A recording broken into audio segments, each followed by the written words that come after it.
Let's get down to the starting line. We're live at Vintage Motocross Q&A. On tonight's show, a 1974 Honda XR75. We've got a Bultaco Frontera.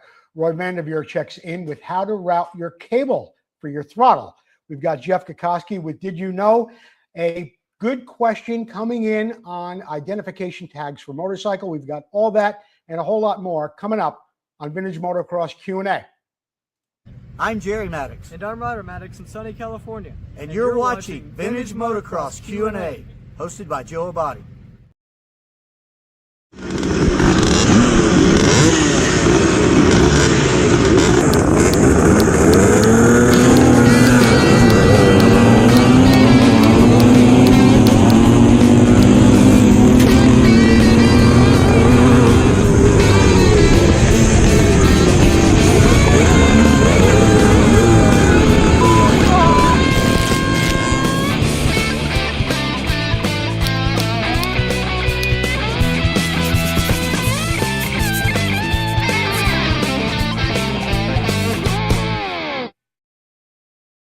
Good evening, everyone. You're watching Vintage Motocross Q&A, and I am your host, Joe Abbate. Thank you for joining us tonight. Please share the show, whether you're on Facebook or you're on YouTube, and be sure to subscribe to our YouTube channel, okay? What else did I want to say here? There was something else. Oh, we're big information, big news. We're giving away a beautiful poster tonight, 36 by 24 of Bob Hanna's OW40. It's brand new. It was given to us by Bill Ramsey, and we're really excited about giving that away. So stick around. We'll be giving that a little bit later on in the show. And it is not a trivia contest, okay? Which is really, really good. Susie's going to pick out. In fact, where is Susie? She here? I am. Suze. Right here. How you doing tonight? I'm good. What else are you giving away, maybe? I'm giving away a mud scraper. Yep. Like this. Yes. And then also a Motion Pro. Motion Pro bottle? Water bottle. Very good. I got stickers. I got a beautiful poster, Bob Hanna poster. We got a lot of cool stuff coming up, Yeah. right? Right now, let's get to the Moto Showcase. The Moto Showcase is brought to you by Preston Petty Products. Be sure to visit them online at PrestonPettyProducts.com. And don't forget, they've got the new green and blue out in the IT fenders, Kawasaki green and the Kawasaki green and the IT blue. Tonight's Moto Showcase. Got a beautiful Bultaco Frontera. Before I tell you a little bit about that, well, actually, it's not going to be before. I'm going to tell you about it right now. We're going to run this little video we got, and you'll know more about the Bultaco Frontera. Keynotes are introduced in 1975 to replace the Matador. The Frontera was designed to be a more competitive enduro bike, combining 6-day reliability with motocross-derived speed. Performance and design is renowned for its high-performance air-cooled single-cylinder two-stroke engine. It was lightweight, had a high strength steel frame. It was capable of impressive speeds with 250s and 370s, reaching as high as 78 miles an hour. The Frontera 250, 360, or 370, the MK10, 9, and 11, released throughout the late 70s, featuring advanced twin-shock rear suspension, long travel front forks. You had the Frontera Gold Medal 370, and they are pretty rare today. I've restored the bike that you see here in this video. It is used on the weekends for a daily rider. The customer really went the distance when it came to buying parts, all the correct Magura controls, and the throttle, the grips. All of the plating was done by me. We polished it here. We had it all done by a plating service I use in Hayward, California, Electro Plating Services. There's the bike as we were reassembling it. It does have Preston Petty fenders. There's a good shot of the rear wheel. Nothing shines up and polishes quite like Spanish aluminum. I love restoring Bultacos, and there's a good reason why. And there it is with the correct pipe, center stand. The Preston Petty fenders and lights on the bike were absolutely a beautiful touch.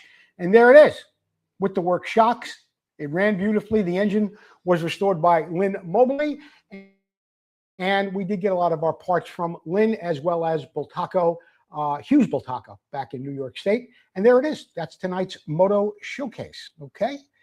Let's get on and thank some of our sponsors who helped put this show together. Without them, well, it would be a little bit difficult, right? But in the meantime, we've got a good deal for you guys out there, too, who don't necessarily want to be a sponsor of the show, but you would like to be involved. For just $49.95, you get a shirt just like you see there on the left.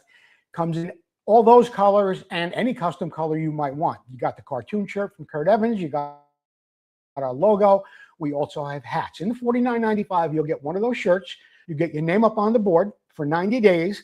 And you also get that beautiful Jim Weiner, Tony DiStefano poster that was courtesy of Mike McCook and Motorcyclist Illustrated. After the 90 days, your name comes down, you give me the shirt and the poster back.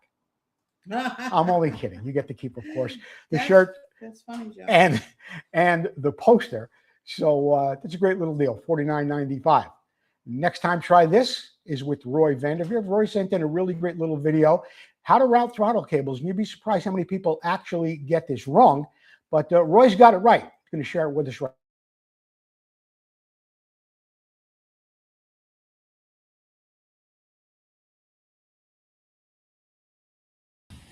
Here's a 30-second tech tip for you. Anytime you have a head stay, do not be tempted to run the throttle cable in between the two halves of the head stay. That makes it impossible to rotate the carburetor on its side so you can change the main or pilot jet. Okay, now that the cable is no longer trapped in between the head stay, this affords me the ability to rotate the carburetor to the right just enough so I can just barely get to the plug on the bottom of the float bowl and get the main jet out, and all without removing the carburetor cap or any other parts of the bike. So be careful not to trap your cables when you're potentially going to need to move things around.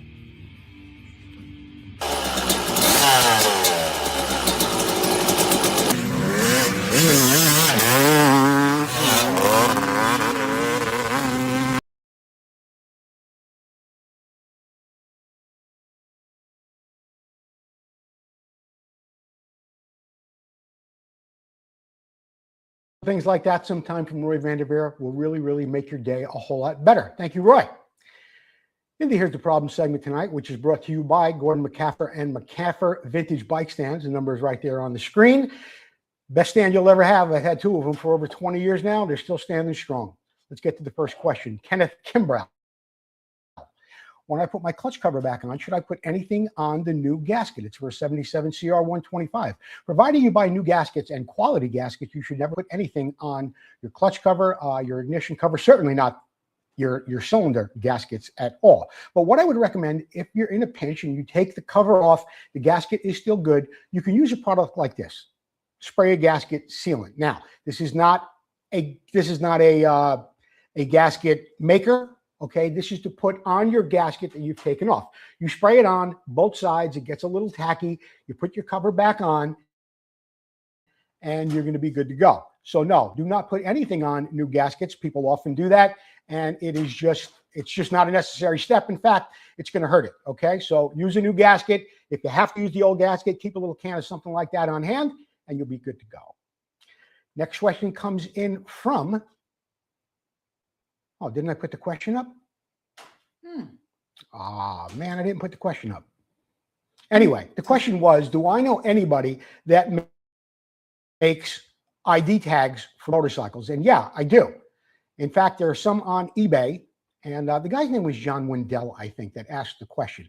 There is a person on eBay that sells these, okay, for $65. I think you send him the picture of your engine or something that shows that you certainly own the bike. And for $65, he will make you any kind of identification tag that you want.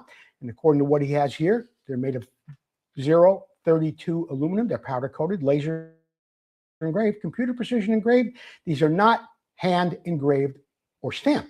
Okay, so you can get one for any manufacturer, any bike that came with one. And I guess you could, of course, put it on a bike that had the ID on the frame, but you can no longer see it, or maybe you change the headset on the bike, the head tube, whatever reason it may be. There is a place on eBay for $65, and forgive me for not having the actual person's name on the screen tonight. I believe it was Wendell. And if I get a minute during the commercial, I am going to find out who it was, and I promise you I will put it back up. In the meantime, let's cut to a commercial break, and we will be back with more Vintage Motocross Q&A. Here it is, everybody's favorite commercial. Which one is it?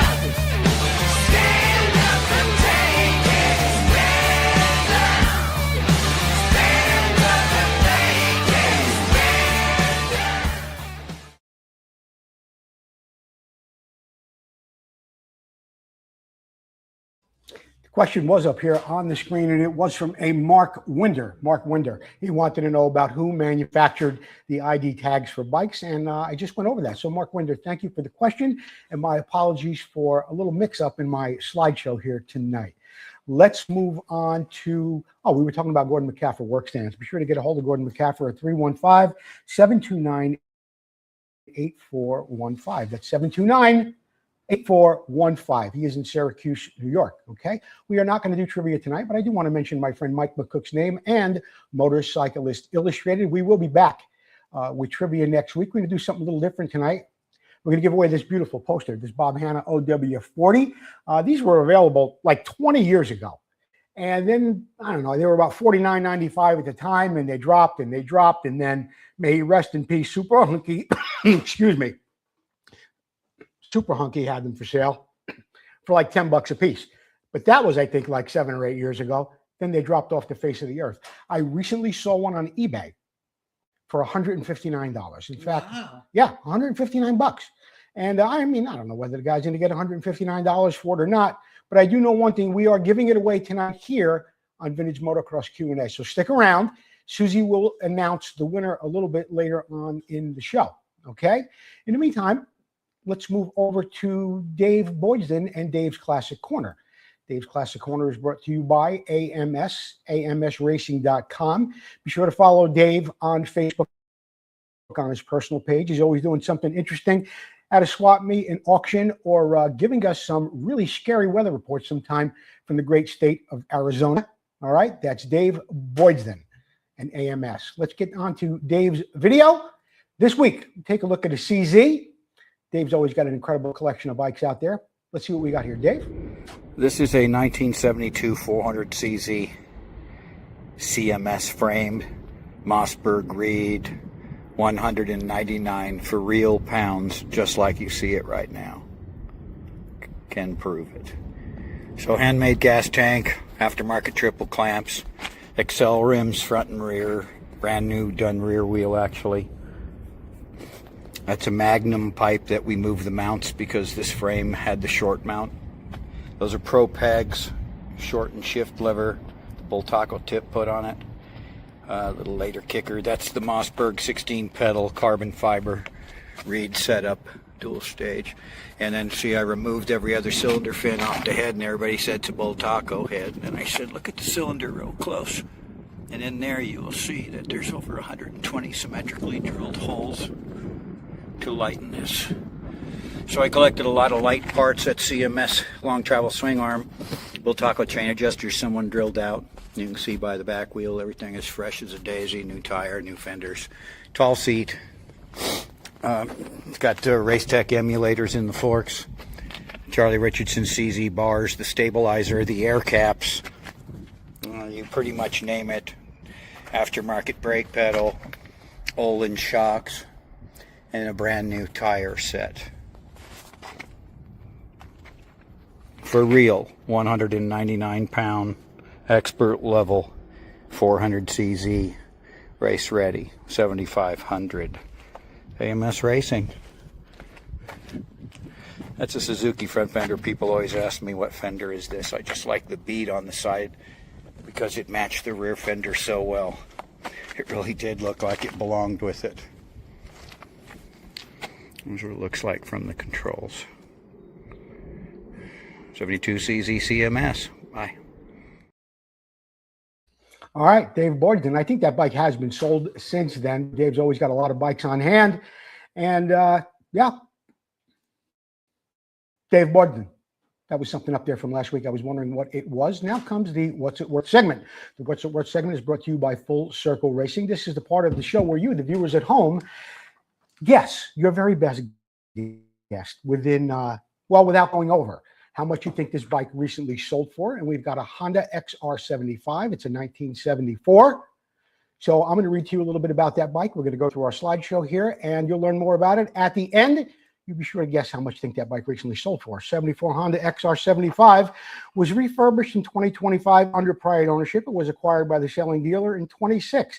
The bike is powered by a 72cc four-stroke single paired with a four-speed manual transmission and finished in rubber gray metallic. Details include the back vinyl upholstered seat, a Kickstarter, the chrome-crossed brace handlebar, high-mounted fenders, a downswept exhaust system, a skid plate. The wheels are 16 and 14-inch chrome steel. The XR75 is offered at no reserve by the selling dealer in local partner in Livonia, Michigan, with a bill of sale only. The bike features the black vinyl upholstered seat. As I said a little bit earlier, it's got rear grab handlebar, a rear grab bar. It's got a skid plate, a side stand. It's got folding foot pegs as well. Suspension consists of telescopic fork with polished lowers, dual prelude adjustment shocks mounted to the swing arm. Braking front and rear is via drum brakes. And if you look at it right here, this is one little sweetie of a bike. And the pictures are excellent too. I just wanted to make note of that. If you guys are taking pictures for a bike to sell, not everybody's got a garage like that, but an uncluttered picture is worth 1,000 words. So what do you think that bike is worth, guys? 4,000? 7,000? 7,500?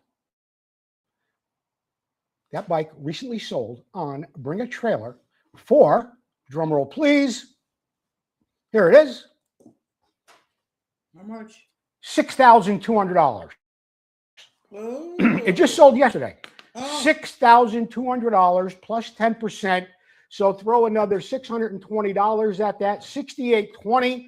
Anybody under $6,820 is going to get themselves some stickers tonight from Susie. I'm going to check my comments right here. 6820, I got 4,000, 3270, 4,800. Phil Liberty over at 6975, 4270. I need somebody in the low sixes here, guys. Come on. Yeah. Nobody in the low sixes. The closest one I'm seeing so far that's not over 6 is John Nostro at 5,200. Yeah. John Nostro at 5,200. So John Nostro, while you are about $700 off, not too bad, right? You are tonight's winner. Be sure to message me your name, of course, but your mailing address as well, and we will get you something compliments of Vintage Motocross Q&A from one of our vendors, or maybe Susie's got some. Susie may have some stickers or anything like that. I'm not really sure. But we'll get you something, compliments of the show. John Nostro, thank you. You've been a big supporter of the show for many, many years now, and we appreciate that very, very much, okay? We're going to take a commercial break. We're going to hear from Full Circle Racing, and we will be back with more Vintage Motocross Q&A. Hi, I'm Warren Reed. You're watching Vintage Motocross Q&A. We'll be right back.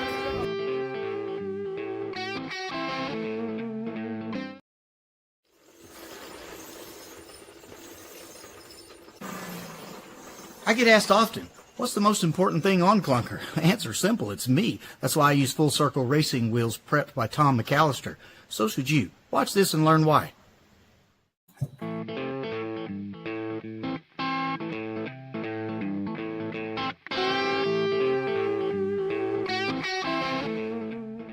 When racing vintage motocross where suspension is very limited, your wheels can be the difference between winning or serious injury. We chose to run Full Circle Racing wheels because of the super high quality materials and the heavy duty spokes used. Prepped by Tom McAllister, I have the confidence on the track to push way harder through the rough stuff and the bigger jumps, knowing my wheels are going to stay under me. Hey, Clunker may be 50 years old, but his wheels are brand new, and yours should be too. Call Tom McAllister at Full Circle Racing today.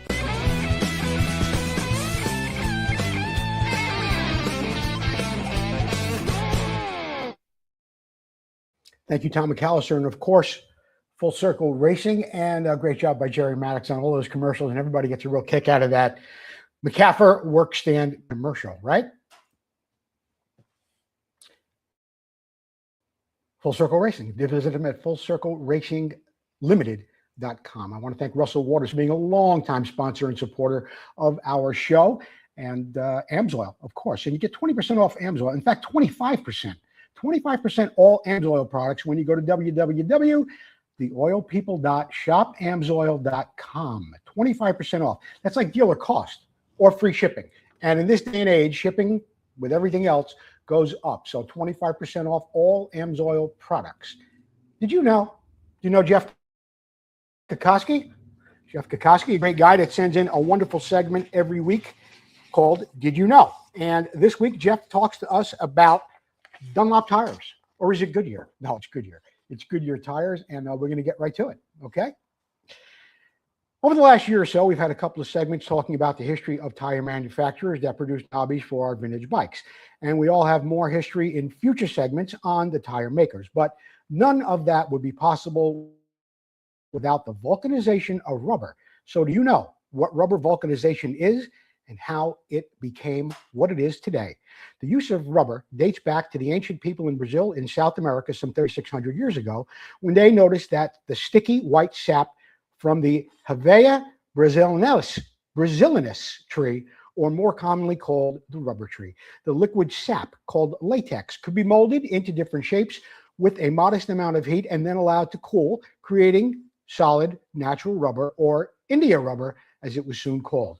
Those ancient Brazilians used the latex as waterproofing on fabrics and baskets, constructed footwear from it, even made rubber balls for recreational sports. If you break open the stem of a dandelion plant, the milky white fluid inside is chemically similar to the latex found in a rubber tree. The problem with natural rubber, though, is that it's not useful unless it's molecularly unaltered state. In hot temperatures, the India rubber melts and becomes sticky. In cold temperatures, it gets rigid and it gets brittle. Enter Charles Goodyear. You may have learned in high school that Charles Goodyear developed the rubber vulcanization process. However, you probably didn't know that if it wasn't for his perseverance and tenacity, the discovery may have taken many, many years longer. Goodyear was born in 1800 in New Haven, Connecticut. In his late teens, he moved to Philadelphia to learn the hardware business. He started a number of business ventures, but all of them eventually struggled to remain successful. Some 10 years later, he read about gum elastic, or natural rubber, that the Roxbury Rubber Company had been experimenting with. Roxbury manufactured a life preserver with an inflation tube made of natural rubber, but it rotted over time and became useless. Goodyear set out about to experiment with the gum to see if he could fix the problem. However, some of his business failings got him into serious trouble with his creditors. At that time, there was no such thing as bankruptcy or filing a Chapter 11 or 13. Instead, Goodyear was arrested and sent to debtor's prison. Wow. Now, oddly, while being incarcerated, he was allowed to do experiments on the natural rubber and soon found that adding magnesium oxide to the gum took away some of its stickiness. After he was released from prison, he continued to experiment with the product by adding numerous chemicals to the natural rubber, even employing his wife and kids in the family kitchen to find the solution for the rubber's stickiness. Although he could never completely eliminate the compound's eventual return to stickiness due to exposure to extreme temperatures, he was able to stabilize the material enough that he started a factory in New York City making waterproof clothing, shoes, life preservers, and a variety of other rubber goods. But then in 1937, a collapse of financial markets across the country swept away his entire fortune, leaving him penniless again. Not giving up, Charles Goodyear once more set out to perfect his product, talking to anyone who was willing to invest in his idea. When he ran out of money to pay for experiments, he begged and sold his family's furniture, even his children's textbooks. In 1839, while working at Eagle India Rubber Company in Woburn, Massachusetts, Goodyear accidentally spilled a mixture of natural rubber and sulfur on the surface of a hot stove. To his surprise, the rubber concoction charred and hardened instead of turning into a gooey mess. It was Charles Goodyear's eureka moment. Now, it would take Goodyear a few more years to perfect this, but the process of mixing the rubber with just the right amount of sulfur at a relatively high temperature that allowed the rubber to break down its molecular level and cross-link. This creates an interweaving mesh pattern of molecular strands that allows the material to strengthen and harden. Because the heat involved, Goodyear called the process vulcanization after the Roman god of fire, Vulcan. By 1844, Goodyear patented his vulcanization process and started the Naugatuck India Rubber Company in Connecticut, eventually becoming the leading site for rubber manufacturing during the 19th and 20th centuries. However, Goodyear's success was short-lived. He soon became the subject of lawsuits from jealous rubber entrepreneurs who had failed in their own attempts, but falsely claimed that Goodyear had stolen ideas from them and others. In order to defend against the lawsuits and continue to promote the vulcanization process, Goodyear had to spend huge sums of money, and once again, creditors came after him, forcing him back into debtor's prison. After a long time of breathing in toxic chemicals and the sudden death of one of his daughters, Charles Goodyear died at the age of 59 years old in New York City. At the time of his death, his estate was worth $200,000 in debt, about $8 million in today's dollars. Fortunately, his son Charles Goodyear Jr. untangled his father's mismanaged books, paid off the creditors, and rescued the family from certain poverty. It would be almost 30 years after his passing that John Dunlop patented the pneumatic tire, which would eventually help to revolutionize the transportation industry with coming of the automobile. And another 10 years after that, the development of the pneumatic tire, Frank Seibelberg founded the Goodyear Tire and Rubber Company to honor the man that invented the process to vulcanize rubber that is still used today to make tires possible. Wow. That is quite a story. I mean, like biblical, out of the book of Job, how he lost a fortune. And I've heard of debtor's jail, but I never knew there was actually such thing. I want to thank Jeff Kokoski and the Goodyear Rubber Company. Absolutely fantastic stuff. Jeff brings us something really, really great every week. And I just want to thank Jeff Kokoski once more for all he does. We'll be right back with more Vintage Motocross Q&A. I'm Dave Arnold. You're watching Vintage Motocross Q&A with Joe Abbate. We'll be right back.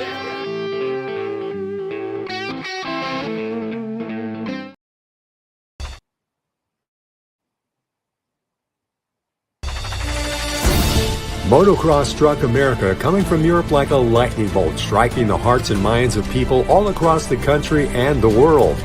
Battles of intense racing and cutting rivalries with loyalty to brands and heroes intensified as years of blood, sweat, and dirt flew through the minds of those memories of champions as they wrestled their machines through almost impossible tracks. But where are those past champions? And where are their bikes? Terry Good, an ex-pro motocross racer, has made it his life mission to honor these heroes and the bikes they rode to stardom.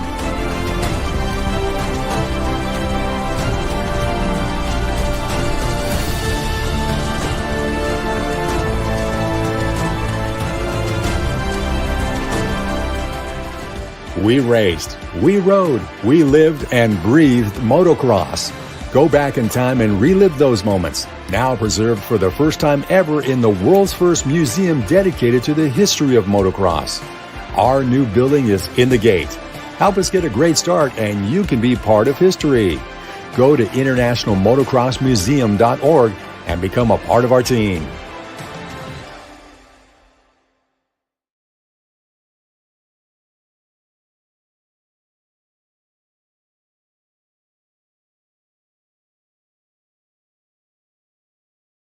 The International Motocross Museum is a not-for-profit 501c3 organization. Be sure to visit them online at internationalmotocrossmuseum.org. And if you haven't seen it yet, get over to YouTube.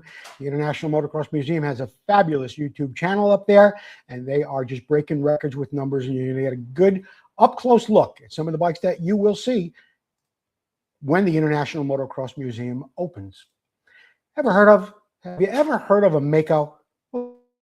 Well, of course you have. Everybody's heard of a Mako. And I'm going to show you a video right now that was just put up. Well, not just put up. It was sent to us by Paul Griffin. But in the meantime, I want to tell you that Mako Work AG, known as its trading name Mako or Maiko in German, is the name of a family company produced in the Swabian town of Pfaffinger near Tübingen, as if you didn't know where Tübingen or Pfaffinger were. Anyway, founded in 1926 by Ulrich Maisch as Maisch & Company, the company originally manufactured 98 and 123 cc two-stroke engines. After World War II, they began producing their own unit construction two-stroke engines, selling complete 125 motorcycles. And tonight's subject is a 125 motorcycle. So we are going to bring you that right now. Hold on now. Where's my little Mako video?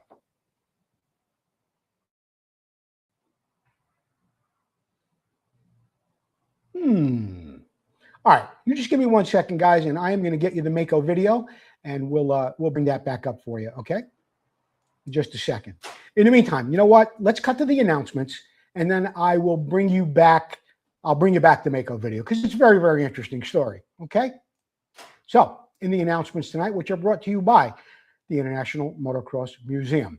Now, Jeff Conboy, a friend of mine from the East Coast, he has penned a book called Classic Bultaco Motocross, and the book is absolutely fantastic. It came out a few years ago, and it's a collector's item now. Now, you can only get these through dealers, and only a certain amount of dealers have them. But thanks to Mike McCook, Jeff Conboy and I kind of put something together here where you could buy a book directly from him. He generally does not sell books to the public, but he's going to do it 10 times, just 10 times, okay? And he's going to make a donation to Vintage Motocross Q&A. So go on Facebook, find Jeff Conboy, and get this hardcover book, all right? Classic Bultaco Motocross. We only need to sell 10 of them, guys, and he's going to make a nice donation to Vintage Motocross Q&A. Big news for Greg Adamitis. Twilight of the Gods is now available on Amazon. All right, this is a great little book by Greg, and I had him on the show. If you look for the interview, you'll find it, and you'll find out a little bit more about the book. It does pertain to vintage motocross, but it also pertains to how the older crowd are in vintage motocross and how there's this something new thing out there called electric bikes and how it all kind of works together, actually, the way Jeff has penned, the way Greg has penned this book. It really is quite interesting. Now, this does seem to be the month for books. And I had also had another one up here a couple of weeks ago regarding Makos. But now we've got this one too by Marc Louis Leroux with a forward by Torsten Holman. And there it is. And it is a hardcover book. Okay. This is a fabulous book about Hangtown. And when it was in Plymouth and the original Hangtown, and it is just loaded with great information, a lot of sketches, a lot of color pictures, a lot of advertising from the old days, and so much more. Hardcover book from Hangtown to Prairie City and back, a perspective history of the Hangtown Motocross Classic, the club, and the parks as well. A lot of racing going on, a lot of events coming up. We've got the Burnworth Carlsbad MX reunion that happens on Sunday, May 31st. That's the day after Pella. So if you're going down to Southern California, like I am, right, Sue? Okay. I'll be there. We'll have a great time together. SoCal MX Classic first round is at Verona MX. That is on Sunday. When is it? The Carlsbad reunion is on May 31st. Okay? Oh. And on Sunday, June 14th, is the first round of the MX Classic. And Debbie Burnworth, of course, is still keeping things moving for the late Scott and all his endeavors, loved by so many. The reunion ride in Vintage MX race at Zor Park. All right, that's coming up pretty soon, too. That is rain or shine. And there's Vintage Motocross on the same day. It's the same track that you've been riding on since 1973. Rocket Raceway, they got the cross-country event coming up. That's May 2nd and 3rd. That is, wow, that's next weekend, guys. So if you want to get over to Rocket Raceway, it's an ARMA National. You better get your truck loaded up and clear it with your bride. Okay? We also have the ARMA Mid-Atlantic region has kicked off the season. They've already got 1, 2, 3, 4. Wow, they've already got 5 races done. Okay? 5 races. There is another one coming up shortly. And in May 2nd and 3rd, you got the cross country and the motocross as well. But they got races all through the season. And here's the extended schedule going into July, August, September, all the way into late October. Mid-Atlantic. Hey, you want to help out the show? Why don't you get a shirt? Vintage Motocross Q&A shirt. You can get the cartoon by Kurt Evans, or you could get our logo. They come in yellow, black, gray, white. I'll make you a pink one. I'll make you a green one if you like. Any color you like. And don't forget, we have hats as well. Just $22 shipping included. And if you want, you can pay via Venmo, Zelle, or PayPal. I'm going to leave that up there for a hot second. If you want to take a screenshot of that, you'll have it. And then you can pay us. All right? All right. Sue's going to be back in just a minute. We're going to have the viewer appreciation prize coming up. Right, Suze? I have it ready. You have it ready? All right. We're going to take a little commercial break. Okay. I'm going to dig out the video that I promised everybody. Oh, okay. And then we'll be back to wrap up Vintage Motocross Q&A. Hi, I'm Sue Fish. You are watching Vintage Motocross Q&A. We'll be right back.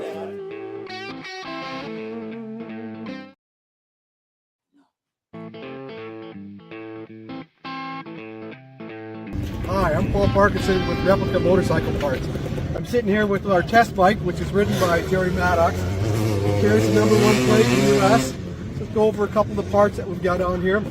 We've got our ignition cover with the case saver built into it, so that when the chain comes off, you're not damaging your cases. Spacer, foot pegs. Jerry runs our air box. Seat brackets, keeps the seat on tight so he doesn't fall off when he's going over the whoops. And then this side, Jerry runs a couple little things, a lot of little rubber parts on the bike, and that stuff are all done by us. And then down here we've got our brake pedal, which has got needle bearings in there, and then it's got a wider toe peg, so it gives them a real nice, clean, easy to use brake. And then this is our latest part. This is a CR250 type knuckle. In fact, Honda used them on the last versions of the MR175, and this is a real trick aluminum Kickstarter arm. So that gives them lightweight, strength, and reliability more than anything else.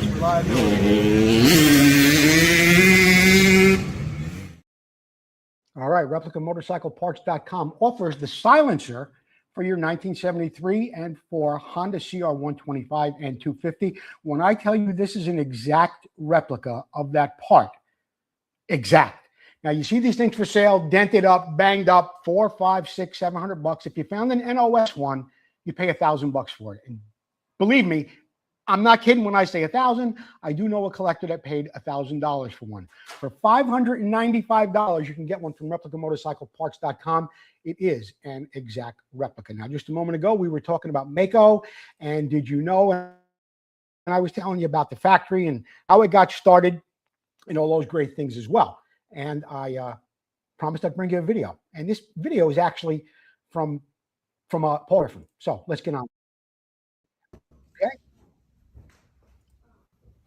Now, Mako 125 MX production span from the late 60s to 79, with notable radial fin models appearing in 74 and improved carburation in 77. Known for a high horsepower rotary valve engine, full-size chassis, these German-built machines were top contenders in the 125 class.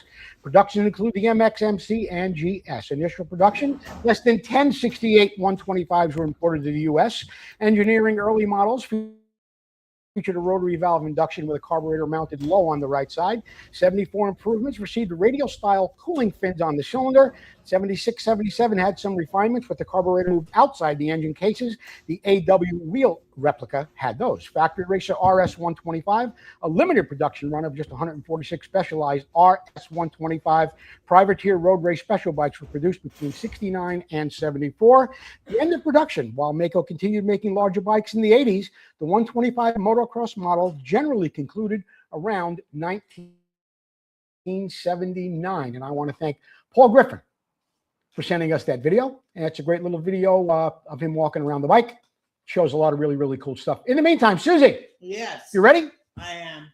All right, babe. Why don't you tell everybody who tonight's viewer appreciation prize is and the winner of a very rare and these days very expensive Bob Hanna poster. Bob Hanna poster goes to Yeah.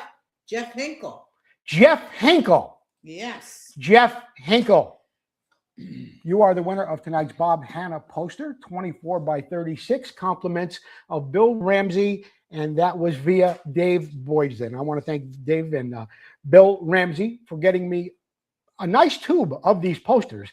And while I don't have more like this in the future, we are going to have more poster giveaways. Mm-hmm. All right, we're going to give the Racer X poster a little bit of a break. I don't have many of those left. So we're going to take a little break on that, and we're going to give away these posters that came to us from Bill Ramsey. Well, I think that about wraps it up for tonight's Vintage Motocross Q&A. And forgive me, if you will, with the Mako video, and there was something else too, but I think I recovered pretty well. Don't you? Yes. Thank you all for watching Vintage Motocross Q&A. Hey, Gino. Gino. Come on, boy. Come on. Come on. Come on, Gene. There you go. Okay. That's it for Vintage Motocross Q&A. Don't forget, follow us on YouTube. Give us a like, share, follow, and we'll be back next week with more Vintage Motocross Q&A. We'll see you next time.